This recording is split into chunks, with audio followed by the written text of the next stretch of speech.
რა ვიცი ისა რა მე ის მიკროსო შეკიდე რამე გიკვირს ხო ტელეფონში მქონდა საუბარი ერთი ეგ მკითხე რომ კიდე გიკვირსო და მე გითხარი მაინც გამიკვირდა მეთქი მეც ხო მაგრამ მეც ველოდი ასეთ განვითარებას რა თქმა უნდა იმიტომ რომ აქ უკაცრავად და შტერი არავინ არ არის თუ რა ის გამოთქმა ხო და რა თქმა უნდა ვიცით თუმცა ჩვენ გავყევით ამ პროცესს რა პროცესიც არის რეალურად დადგენილი რა ვიცი საიდან დავიწყო რა ანუ ეხლა წარმოიდგინე ეხლა კაი მე რო თავი დავანებო მალხაზერ ქვანიძე რომელიც ახსენე ანუ ჩვენ თუ დღეს აი ქართულ ეკლესიაში თუ ქართული გალობა იგალობება ერთ-ერთი აი ამ კაცის დამსახურება. ანუ აი ამ კაცმა, ეს კაცი არის სათავეებში რეალურად ძალიან ბევრ ადამიანთან ერთად ქართული გალობის აღდგენის.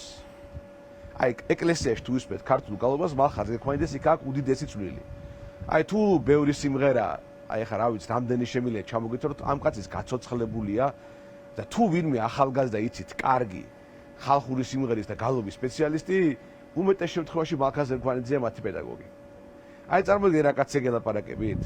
ნუ არ ვიცი, აი მთელი თაობა ვართ გაზრდილი ამ კაცის შემოქმედებაზე. კი ბატონო, როგორ მოხდა ეს? ამ კაცს შეურებიან. აი ეს ბატონი აგრონომი თელავიდან, ფანტასტიკური ქალაქი თელავიდან, შავაძე ამბობს, რომ არა ხართ კომპეტენტურებიო რა.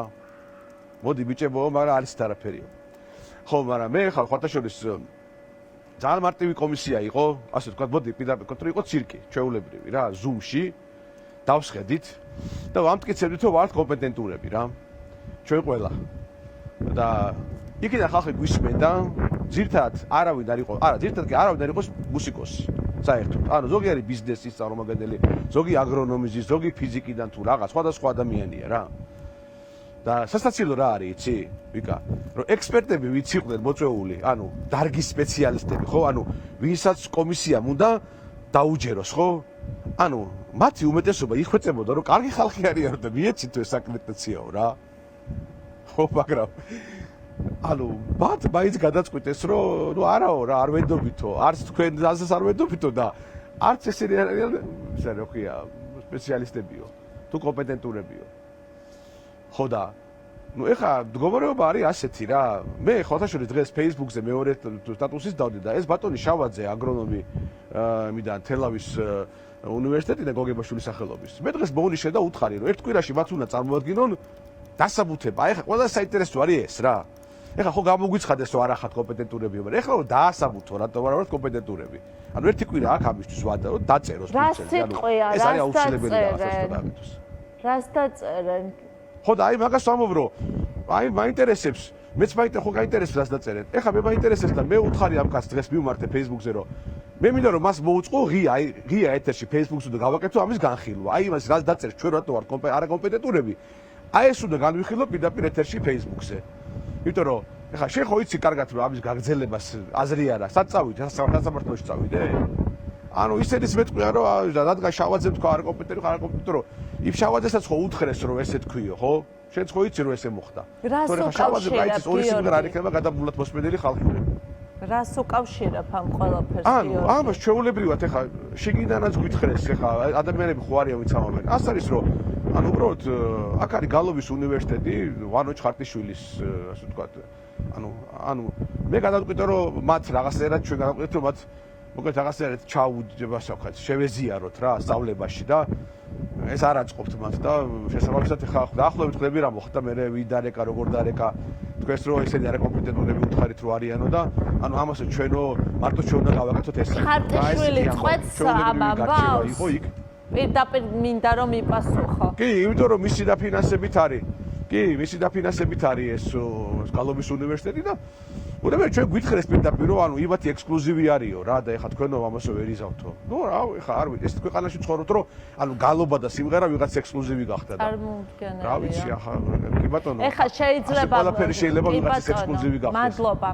გიორგი ძალიან დიდი მადლობა და არ ვიცი რა გითხრა წარმოუდგენელია. ყოველ შემთხვევაში აი ეს ფრაზა რომ თურმე გიორგი უშიკიშვილს არ შეუძლია რომ არ აქვს კომპეტენცია რომ ასწავლოს. ხო არა, ხოთაშორის დღეს ბერმა მომწერა Facebook-ზე რომ ხო არ ინერვიულეო ხმა რატო გაქესეო, მაგრამ გაციებული ხარ, ხო? თვითონ რომ ვიცოდი რომ ასე მოხდებოდა, უბრალოდ გაციებული ვარ, ამიტომაც ვერ მოვედი და ხათაშორის შენ უარესად გამაცი იმდენი ვალოდინი აქ, მაგრამ ბოდის გიხდე. იცი რა, ვიკა, მოდი ასე ვთქვათ რა. ჩვენ ყველამ ერთად უნდა დაველოდოთ იმ მომენტს, როდესაც ამ ქვეყანაში დაისადგურებს სამართლიანობა. ანუ ყველაფერზე შეიძლება ხარ ჩვენ ვილაპარაკოთ, მაგრამ აი ნახე როგორი ამბავია. აი ძალიან ნორმალური ხოა. აი შენ თუ მღერი, ხო მაგალითად. მეც ვიმღერებ. და მოდი სიმღერაში შევეჯიბროთ ერთმანეთს, ანუ მე ვის უკეთ ვასწავლი, შენ ვის უკეთ ასწავლი, ანუ ხალხმა გადაწყვიტოს, ხო შეიძლება რა. აი, ანუ შენ ამბობ რომ, იცი რა, მე შენ ჩემზე უკეთ მღერი და ამიტომ შენ უნდა გაგაჩვენო და არ იმღერო რა. და მარტო მე ვიმღერებ. წარმოვიდგინე. ანუ აი ესეთი ის არის რა ქვია, არ ვიცი ხა, რანაირად შეიძლება რამე განვითარდეს. ან ეხა ჩემს სწავლაზე რო ვამბობენ, აგი რამდენი ახალგაზრდა ვიყურებს ეხა, ვისიც მასწავლებელიც ყოფილ ვარ და რამდენ ასამში მღერის ჩემი გაზრდილი ახალგაზრდა, რამდენი მღერის ჩაკრულოს რავაჟამიერს წინწყაროს. აი თვითონაც ხო იციან ეხლა თავისკება.